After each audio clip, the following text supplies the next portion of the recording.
اپنی عقل دوڑاتا ہے. تو یہ اب آپ دیکھ لیں جانوروں کو، ان کو یہ چیز ہے ہی نہیں ان کے اندر. لیکن آج انسان بھی بعض دفعہ جانور کے لیول پہ آ جاتے ہیں، کوئی سوچ نہیں، کوئی تفکر نہیں، بس صبح اٹھتے ہیں جانوروں کی طرح ایک زندگی ہے جو بس چلتی چلی جا رہی ہے، کوئی ہوش نہیں ہے، بھاگے جا رہے ہیں، کام کیا، بیٹھے، کھایا پیا کے سو گئے، پھر اس کے بعد پھر اٹھے، پھر کام پہ چلے گئے، پھر آئے، پھر کھایا پیا، پھر سو گئے. بس یہ زندگی ہے، کوئی تفکر کا بھی وقت نہیں آج ہمارے پاس. اللہ تعالیٰ نے بار بار قرآن پاک میں تفکر کی دعوت دی ہے کہ غور تو کرو، کیونکہ انسان سوچے گا تو کچھ جانے گا نا. اگر یہ عقل جو اللہ نے دی ہے اس کو یوز ہی نہیں کیا، اس سے کسی چیز کے اوپر غور و فکر ہی نہیں کیا، پھر جانور میں اور ہمارے میں کیا فرق؟ کیوں رکھی تھی یہ عقل؟ اولم یتفکروا، ایک دن سورہ روم میں اللہ تعالیٰ نے فرمایا اولم یتفکروا فی انفسہم، کیا انہوں نے اپنے اندر اپنی جانوں میں کبھی غور نہیں کیا؟ اب جو اللہ تعالیٰ نے آسمان و زمین میں بنایا، جو ان کے درمیان بنایا، کبھی نہیں غور کیا. یہاں پہ بھی فرمایا انہوں نے غور و فکر نہیں کیا. ما بصاحبہم من جنہ، ان کے ساتھی کو کوئی جنون نہیں ہے. غور تو کریں، وہ کہتے ہیں یہ مجنون ہے. مجنون اس لیے ہو گئے کہ وہ تمہیں کہتے ہیں کہ اپنی آخرت کی فکر کرو، لوگوں اس دن سے ڈر جاؤ، لوگوں اس دن کی تیاری کرو، لوگوں ایک بڑا دن آنے والا ہے جس دن اللہ کے سامنے جواب دہی ہونے. تو یہ باتیں ان کو جنونی باتیں لگتی تھی. جیسے آج بھی کوئی ایسی باتیں کرنے لگے لگتے ہیں یہ تو بالکل ہی پاگل ہو گیا، یہ تو فنیٹک ہو گیا، دیکھو ذرا دنیا کہاں جا رہی ہے، یہ کدھر کی باتیں کر رہا. آپ صلی اللہ علیہ وسلم کو انہوں نے مجنون کہا تو اللہ تعالیٰ نے فرمایا تم کبھی غور نہیں کرتے مجنون ایسا ہوتا ہے کیا؟ مجنون کیا ایسی باتیں کرتا ہے کہ ان کی جو زبان سے نکلا ہوا کلام ہے اس کا مقابلہ کوئی کر نہیں سکا. ان کی جو طہارت اور ان کا جو کردار اور ان کا جو اخلاق اور ان کی جو عادات اور ان کے جو کام اور ان کی جو سمجھداری اور ان کی جو حسن معاشرت اور عمدہ اخلاق، یہ کیا مجنون کیا ہوتے ہیں؟ ان ہوا الا نذیر مبین، نہیں وہ مگر ایک خبردار کرنے والا ہے کھلم کھلا. نذیر کا معنی نا خبردار کرنے والا، لیکن تو زیادہ بہتر وارن کرنے والا ہے. کھلم کھلا تمہیں وارننگ دینے والا. جب آپ صلی اللہ علیہ وسلم، آپ کو پتہ ہے نا، صفا پہاڑ پہ چڑھ گئے تھے اور لوگوں کو ایک ایک قبیلے کو پکار کے فرماتے تھے اے بنو فلاں، اے بنو فلاں، اور پھر ان کو اللہ کے عذاب سے ڈراتے تھے. میں تمہارے کوئی کام نہیں آ سکتا، اپنے پیاروں کو کہتے تھے. وہ تو وارن کرنے والے ہیں. آسمانوں اور زمین میں تو اگر انسان غور و فکر، بہت عقل والا نہیں بھی ہے نا، صرف ایک واجبی سی عقل ہے کسی کے پاس، درمیانی سی عقل ہے، وہ بھی اگر آسمان اور زمین کی مملکت میں ذرا نظر دوڑائے تو جان لے گا بہت ساری باتیں. اتنی بڑی وسیع بادشاہت وہ دیکھو تو صحیح، ملکوت السماوات والارض، یہ بادشاہت جو چل رہی ہے، کبھی نہیں اس کے بارے میں سوچا. کہاں ہمیں فرصت کہاں ہے سوچنے کی؟ اگر کبھی دیکھ ہی لیتے ہیں آسمانوں پہ کوئی رینبو، کہتے ہیں واو بڑا خوبصورت رینبو ہے، اس کی ویڈیو بنا رہے ہیں، اس کی تصویریں بنا رہے ہیں، کہہ رہے ہیں دیکھو کتنا خوبصورت. لیکن اس بادشاہت، اس نظام، اس زمین، وما خلق اللہ من شیء، اور جو پیدا کیا اللہ نے، کبھی نہیں کسی چیز کو بھی نہیں دیکھا، کسی مخلوق کی طرف غور و فکر نہیں کرنے کی توفیق ملی. اگر ملتی نا تو اللہ کو پہچان لیتے کہ وہ کیسا خالق ہے، کیسا تخلیق کرنے والا ہے، کیسا مدبر ہے، تدبیر کرنے والا، اس کی پلاننگ کیسی ہے، وہ کیسا چلانے والا ہے، وہ کیسا اس کو قائم رکھنے والا ہے. تو ہو نہیں سکتا تھا کہ انسان اللہ تعالیٰ تک نہ پہنچتا، لیکن انسان غور ہی نہیں کرتا. یہ نہیں تم نے سوچا، یعنی یہ ساری بات اولم ینظروا کے ساتھ ہے. 3 چیزوں کی طرف غور و فکر کرنے کو کہا گیا. پہلی کیا چیز ہے؟ فی ملکوت السماوات والارض، آسمان و زمین کی بادشاہت میں غور کرو. اس میں نہیں غور کیا تم نے. اور جو اللہ نے پیدا کیا، جو بھی کوئی چیز، ہر چیز ہی اللہ نے پیدا کی ہوئی، کسی چیز میں تو غور کر لیتے. اچھا، اور تیسری چیز، اور یہ کہ ہو سکتا ہے، اس چیز پہ ہی غور کر لیتے کہ ہو سکتا ہے ان یکون قد اقترب اجلہم، کہ ہو قریب آ گئی ان کی مدت، یعنی موت. اپنی موت پہ ہی غور کر لیتے، اس چیز پہ ہی غور کر لیتے کہ ہو سکتا ہے میری موت اگلے لمحے ہو. دیکھتے ہیں لوگوں کے جنازے اٹھ رہے، یہاں وہاں سے خبریں آتی ہیں فلاں بیمار ہو گیا، فلاں کو کی ڈیتھ ہو گئی، فلاں کو ہارٹ اٹیک ہوا، اچانک وہ دنیا سے چلا گیا، تو فلاں کا ایکسیڈنٹ ہوا، وہ ایٹ دا اسپاٹ وہ ختم ہو گیا. یہ ساری باتیں سنتے ہیں، اس کے بعد کیا ہے، کبھی غور نہیں کرتے کہ ہو سکتا ہے میری بھی مدت قریب آ گئی ہو. کبھی نہیں سوچتے اس پہ، کیونکہ موت انسان کو بہت سیدھا کر دیتی ہے. لیکن کبھی انسان یہ تو سوچے کہ مجھے بھی موت آنی ہے، اور ہو سکتا ہے میری موت بھی قریب ہے، جیسے اس کی قریب تھی اور وہ نہیں جانتا تھا. اس گاڑی میں سوار ہو گیا، اس جہاز میں سوار ہو گیا جو اس کی موت کا سامان بن گیا، اس کو بھی تو نہیں پتا تھا. ہو سکتا ہے مجھے بھی نہ پتا ہو اور میری بھی موت بس جسٹ اراؤنڈ دا کارنر ہو. کیونکہ موت سے غفلت ہوتی ہے تو انسان برائیاں کرتا ہے، موت سے غفلت ہوتی ہے تو وہ اللہ کو بھولتا ہے. آپ صلی اللہ علیہ وسلم نے تو فرمایا ہے کہ تم کثرت سے یاد کرو لذتوں کو توڑنے والی کو. یہ لذتوں کو ختم کرتی ہے نا موت جو ہے. اس کے بعد وہ کون سی بات ہوگی جس پہ یہ ایمان لائیں گے؟ یعنی اس کلام کے آنے کے بعد، ان باتوں کے بعد کون سی ایسی بات ہے، اس کو نہیں مانو گے تو پھر کس کو مانو گے؟ یعنی آپ دیکھیں نا، ایک طرح سے حجت تمام ہو گئی نا. قرآن کریم میں جگا دینے والی ایسی آیات آ گئی ہیں، ایسی باتیں ہیں کہ اگر اب بھی نہیں سمجھ آتی تو کب آئے گی سمجھ؟ کہ اگر اس سے بھی دل کا ہمارا جو زنگ ہے وہ دور نہیں ہوا تو کس چیز سے دور ہوگا بتائیں؟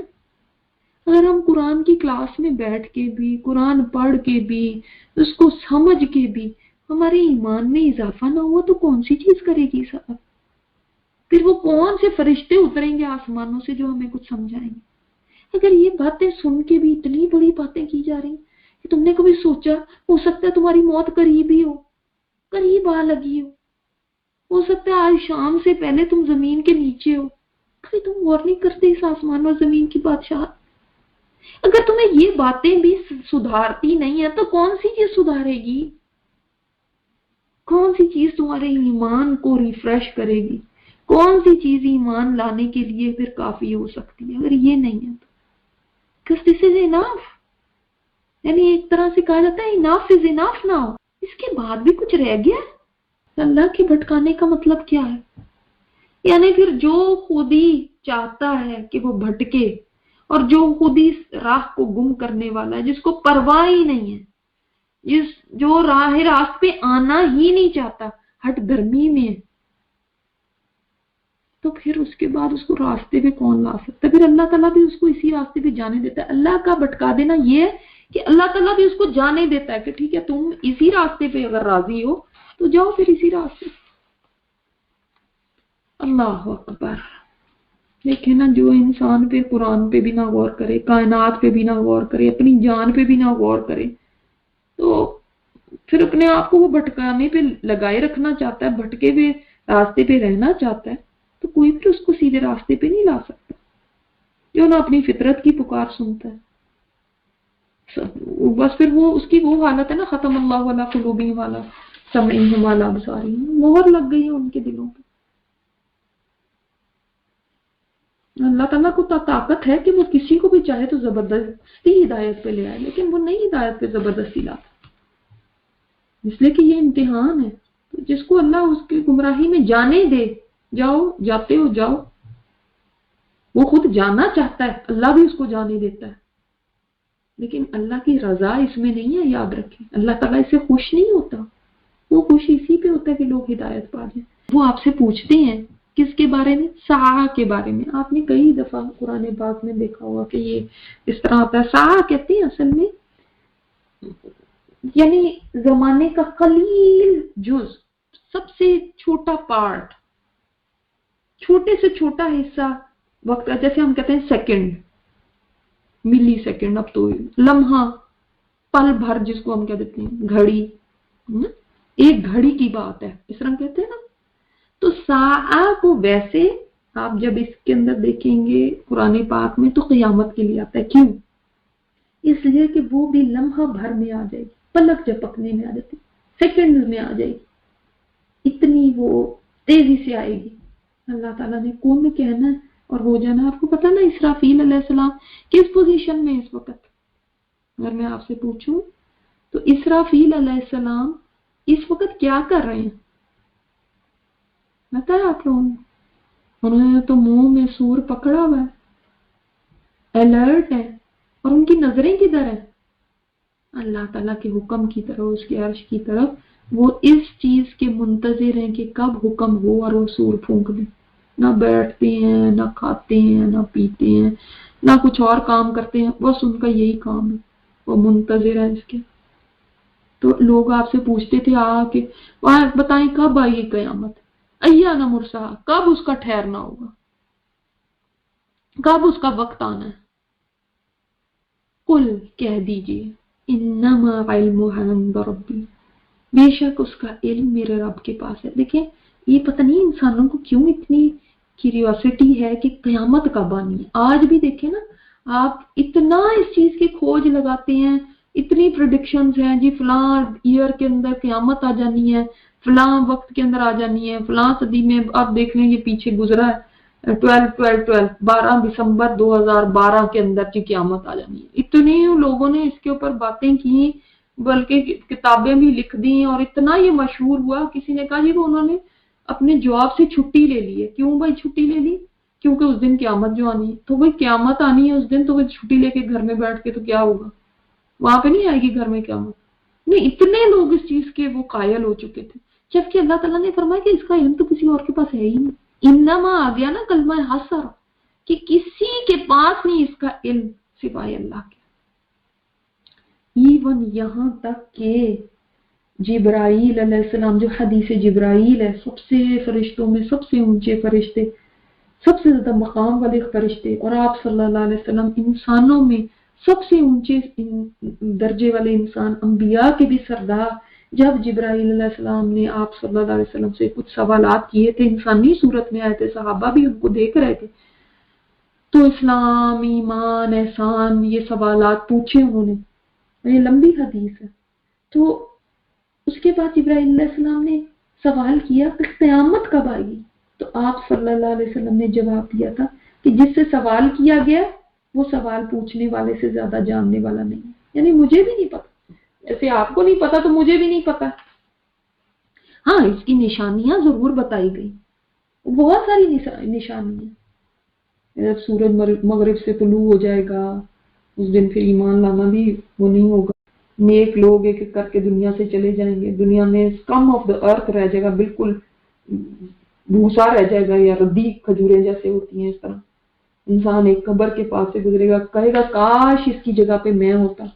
وقت بہت تیزی سے گزرے گا، سال مہینے کی طرح، مہینہ ہفتے کی طرح، ہفتہ دن کی طرح، دن گھنٹے کی طرح، گھنٹہ آگ کی چنگاری کی طرح گزر جائے گا. یہ حدیث میں آتا ہے. بڑے ملحمت الکبرا ہوگا، بہت عظیم جنگ ہوگی جس کے اندر اتنا خون خرابہ ہوگا کہ یہ بھی ایک جگہ آتا ہے کہ کسی آدمی کے 99 بیٹے ہوں گے تو سب کے سب ختم ہو جائیں گے. علم اٹھ جائے گا، زلزلے بکثرت آنے لگیں گے، فتنوں کا ظہور ہوگا، قتل و غارت بہت زیادہ ہوگا، دجال کا آنا، دابت الارض کا آنا، عیسیٰ علیہ السلام کا نزول، یاجوج ماجوج کا آنا، زمین کا دھسنا. میں مختصراً آپ کو احادیث کو پوری نہیں پڑھنا اس وقت ہے، میں بس آپ کو اس کا اوور ویو دینا چاہتی ہوں. علم کم ہو جائے گا، دیکھ لیں، آپ خود ہی ذرا سرویز کر کے دیکھ لیں، آپ کو پتہ چلے گا کہ علم کی کیا کتنی کمی ہے ہماری اس مسلم امہ میں. فتنے کتنے ہیں اور قتل کتنا ہو رہا ہے، یہ کسی کو بتانے کی ضرورت نہیں ہے. مرد کم ہوں گے، عورتیں زیادہ ہوں گی، زنا عام ہوگا، شراب پی جائے گی، جہالت ہوگی. آپ صلی اللہ علیہ وسلم نے فرمایا نا، بخاری میں حدیث ہے، میری امت میں ضرور ایسے لوگ ہوں گے جو ریشم کو، شراب کو اور گانے بجانے کے آلات کو حلال کہیں گے. ابھی تک تو ماشاءاللہ ہماری یہی ڈیبیٹ نہیں ختم ہوئی کہ جی گانا بجانا حلال ہے کہ حرام ہے. یہی نہیں ڈیبیٹ ختم ہوئی. بخاری کی حدیث دیکھ لیں نا بھائی، گانے بجانے کے آلات کو حلال کہیں گے. ایسے میری امت میں لوگ ہوں گے جو ریشم کو، شراب کو، گانے بجانے کے آلات کو حلال کہیں گے. حرام ہے تو حلال کہیں گے نا. یہ حلال ہوتے تو پھر یہ حدیث کی کیا ضرورت. آج گانا بجانا اور ناچنا تو اس امت کا فیوریٹ مشغلہ ہے. اس کو تو کوئی برائی نہیں سمجھتا. برا کیا سمجھنے کچھ، اس کو تو بلکہ آرٹ سمجھا جاتا ہے. اس کو تو بلکہ ایک بہت بڑا وہ سمجھا جاتا ہے کہ بڑا اس کے پاس ایک فن ہے، اس کے پاس ایکسپرٹیز ہے اس کی بھی. اور ضرور کچھ لوگ پہاڑ کے دامن میں رہیں گے، جب شام کو اپنے جانوروں کا ریوڑ لے کر لوٹیں گے اور ان کے پاس کوئی فقیر اپنی حاجت لے کر آئے گا تو کہیں گے کل آنا، اللہ تعالیٰ پہاڑ گرا کر ان کو ہلاک کر دے گا. اور دوسرے لوگوں کو جو ریشم اور شراب اور باجوں کو حلال کہیں گے مسخ کر دے گا، قیامت تک کے لیے بندر اور خنزیر بنا دے گا. وہ والا وقت بھی آئے گا کہ کوئی آدمی اپنی مال کی زکوٰۃ لے کر نکلے گا، کوئی لینے والا نہیں ہوگا، اتنی مال کی فراوانی ہو جائے گی. تو یہ علامات تو بتائی گئی، مگر کون سی ڈیٹ ہے، کون سا ایئر ہے، کون سا دن ہے، یہ کسی کو نہیں معلوم. نہیں ظاہر کرے گا اس کو اس کے وقت پر، مگر وہی اللہ کو پتا ہے، اس نے ظاہر کرنا، وہ اس کو لے کر آئے گا. جس نے اس کو چھپایا ہوا ہے وہی اس کو ظاہر کر دے گا ایک دن، مگر کام یہ رب کا ہی ہے.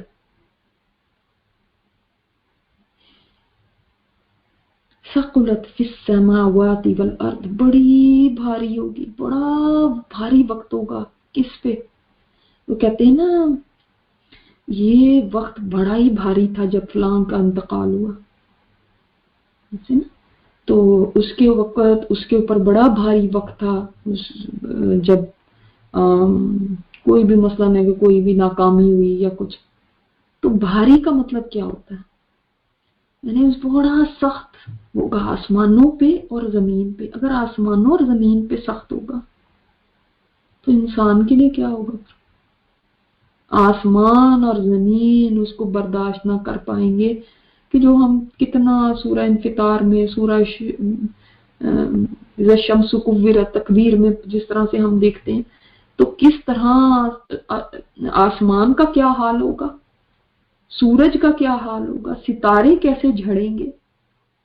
اتنی بڑی بڑی قروں کی اللہ تعالیٰ نے مثال دے کے ان کے حالات بتا کے ہمیں بتا دیا کہ اگر آسمان ایسے جھڑ رہا ہوگا اور ایسے پھٹ رہا ہوگا اور سورج ایسے بے نور ہو جائے گا، انسان تمہارا کیا حال ہوگا. اگر قبروں سے مردے نکل کے دوڑنے لگیں گے اور چرند پرند اور جانور وحشی درندے جو ہیں وہ انسانوں میں آ کے گل مل جائیں گے کہ ہر ایک کو بدحواسی ایسی ہوگی، تو پھر انسانوں تمہارا کیا حال ہوگا.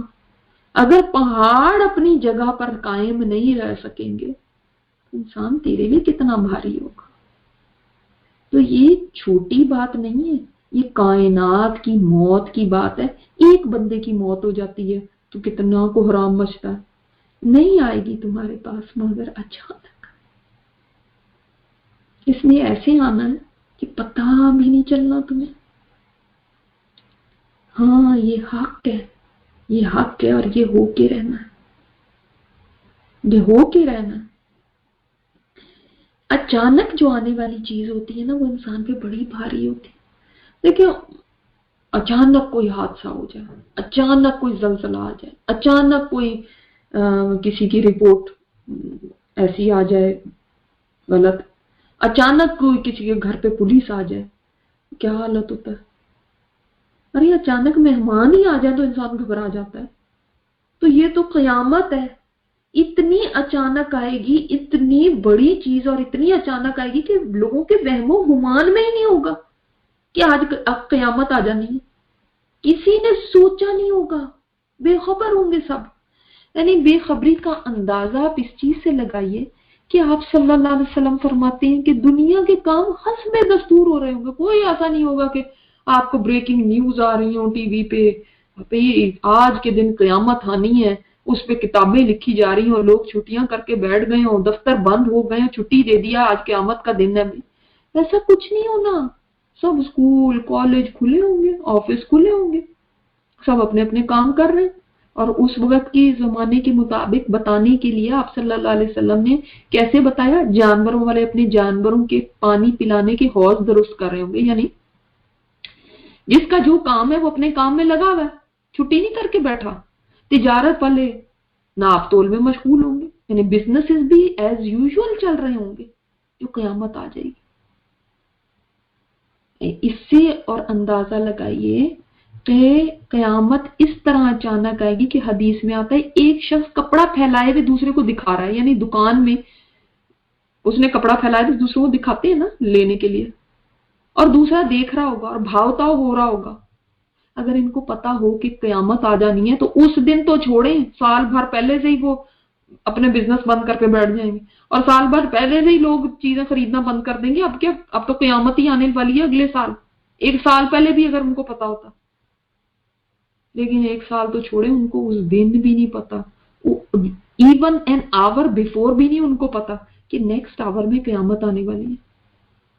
لیکن فرمایا کہ بھاؤ تاؤ چل رہا ہوگا، اتنی اس میں قیامت آئے گی کہ وہ خرید بھی نہیں سکے گا، وہ کپڑے کو طے بھی نہیں کر سکے گا کہ کوئی طے کر کے ہی رکھ دے۔ کوئی دودھ دھو رہا ہوگا، پی نہیں سکے گا کہ قیامت آ جائے گی، میں جلدی جلدی پی لوں قیامت آنے والی ہے۔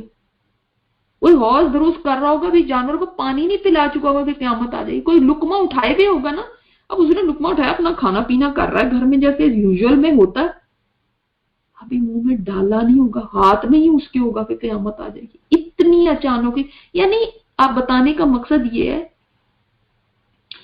کہ سبحان اللہ اتنی اچانک آئے گی کہ لوگ سوچ بھی نہیں سکتے ہوں گے کہ یہ قیامت کا دن ہے۔ تو کہاں سے یہ کہتے ہیں کہ بھئی اور 12 میں آ جانی ہے، فلاں میں آ جانی ہے۔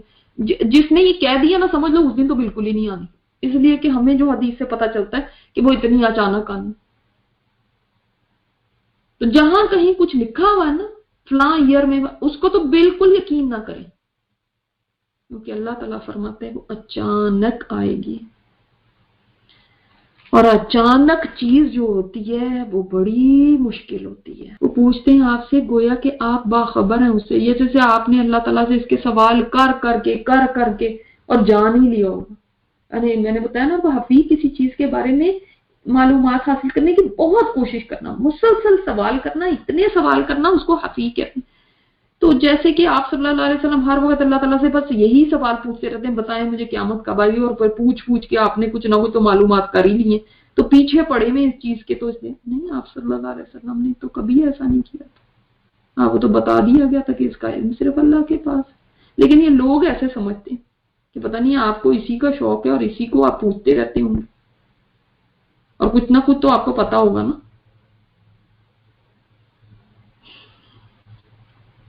قل انما علمها عند اللہ ولکن اکثر الناس لا يعلمون، کہہ دیجیے اس کا علم تو صرف اللہ کے پاس۔ ان اکثر لوگوں کو یہ بات سمجھ نہیں آتی۔ اکثر لوگ یہ سمجھنے لگتے ہیں کہ رسول کو تو ضرور پتا ہوگا، ان کو تو اللہ نے بتا دیا ہوگا۔ اگر آپ رسول ہیں تو پھر آپ کو کیسے نہیں پتا؟ تو اللہ تعالیٰ جو علم چاہے اپنے نبی کو دے، جو چاہے نہ دے۔ آگے اس کی بات آ رہی ہے اگلی آیت میں۔ آپ صلی اللہ علیہ وسلم کو سب کچھ تو نہیں جانتے تھے، جتنا اللہ تعالیٰ نے بتا دیا بس بتا دیا۔ جس چیز کا نہیں بتانا چاہا نہیں بتایا۔ آپ صلی اللہ علیہ وسلم اس کا علم نہیں حاصل کر سکتے تھے خود سے۔ نہیں، اکثر لوگوں کو یہ بات سمجھ ہی نہیں آتی۔ ایک تو اکثر لوگ ہی اس کے بارے میں خام خواہ کی ادھر ادھر اپنی ذہن دوڑاتے رہتے ہیں۔